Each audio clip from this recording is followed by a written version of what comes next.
Pakistan needs to further the cause of innovation economy to meet dual challenges of sustainable growth and pro-poor development. It needs to evolve integrated policies and transform institutional thinking to create innovation-conducive and investment-friendly environment that not only creates but commercializes the existing knowledge while bringing in and diffusing foreign know-how and expertise to the breadth and depth of its economy. Private sector plays a major role by being the driver and stakeholder of this new paradigm that is based on strengthening the innovation, human and investment capital. Government needs to decouple the implementation of knowledge-driven innovation policy from the rest of its bureaucratic system. It needs to form a flexible, entrepreneur-led autonomous body, answerable to the chief executive of the country only, to form and implement the innovation strategy. Such an agency should be guided by thinkers, innovators, and corporate leaders who are able to form alliances with the private sectors, be able to bring in foreign expertise and capital, create venture funds locally and internationally, be able to give sovereign guarantees to investors who wants to invest in startups, project the Opportunity Pakistan global campaign to cast the enterprise image of Pakistan. Such an autonomous institution having private seed money would be well positioned to protect startups and pilot innovation projects from the bureaucratic monopolistic hurdles. Pakistan doesn't need to invest millions into establishing new research centers to spin innovation and invention. What it needs to do is integrate the already present research cells working in silos under a single market-led umbrella organization like the Innovation Agency that could provide a collaborative, defined, market-oriented, and commercially feasible research direction.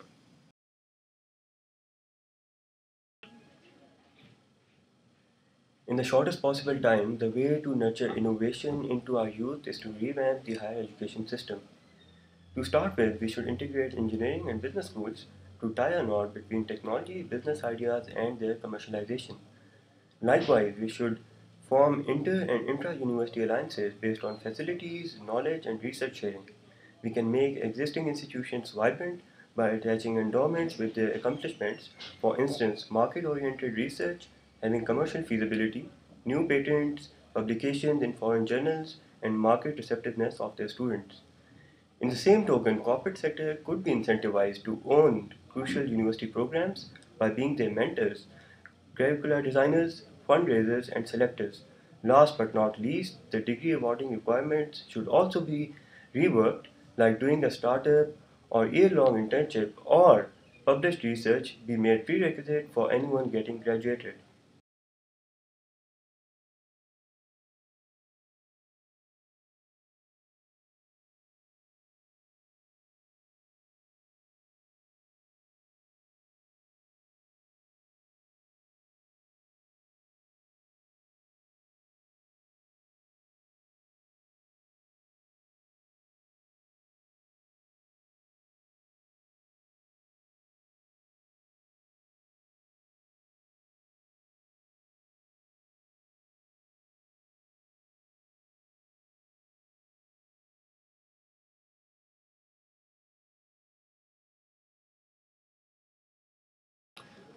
Pakistan needs venture capital industry in order to productively engage its talent and bridge the widening unemployment gap. There is large Pakistani community running successful venture capital funds in US, especially the Silicon Valley, who could be brought into fold by bringing in their domain expertise to the nascent Pakistani venture capital industry. Soft loans, technology grants, export subsidies, early stage taxation incentives are some vehicles through which innovation and entrepreneurial rationale could be built. Government can support new markets through competitive bidding process that allow tenders from companies manufacturing that produce locally. This way it could strengthen the market segment and create employment. Likewise, it could incentivize dual use innovation investments that process pro poor spin off capabilities, where the government stand as first buyer to socialize the risk involved in new ventures. In order to bring people on board, the country deliberately needs to create a sort of a national innovation buzz by propagating local entrepreneurial success stories and creating heroes out of them. Media especially needs to take a leading role in molding this national mindset through apprenticeship type reality shows, by giving creative mind TEDx style platforms, and by conducting social, business, and technological ideas competitions, those backed by VC funds. Pakistan has a large and highly skilled diaspora, and it should learn to use this valuable resource as liaison between their places of work abroad and their Pakistani counterparts. The country can achieve this by building strategic linkages, providing valuable local information, finding suppliers and expertise, and telling them about government's incentives or tax breaks in order to enhance the outsourcing potential of Pakistan. The government should also incentivize their return on regular basis through a national rejuvenation program to transfer their knowledge and skills in transforming public and private enterprise by giving them the role of mentors, consultants, visiting lecturers, and investors. The emerging economies of the world are making great strides in social entrepreneurship. From our neighborhood, Honeybee Network and Grameen Bank are striking examples of how social causes could be blended into profitable businesses and enhancing social capital for the communities. With 60% of Pakistan population residing in rural areas, we also need a mechanism that should incentivize local NGOs in transferring scientific and managerial know-how from urban to rural centers. Thus, by diffusing the knowledge, resource utilization could be enhanced, productivity can be raised, along with fostering town and village enterprises.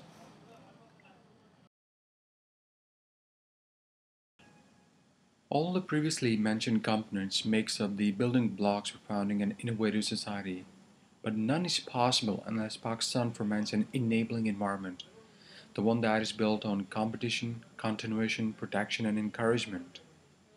Now, unless a proper competitive environment is there, with zero subsidies, no sector picking, aversion to rent seeking, and free trade opportunities available, there could not be a level playing field for new and innovative firms to establish, compete, and flourish. Then comes the continuation. Pakistan cannot achieve a milestone in with the best policies unless there's some sort of continuation in those policies.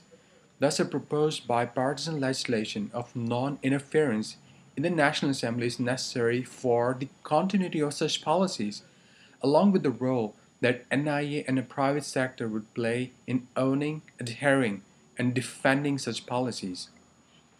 Protection. Intellectual endeavors should be given a protected space by ensuring their intellectual property rights and backed by an efficient, effective commercial judicial system. Then comes encouragement.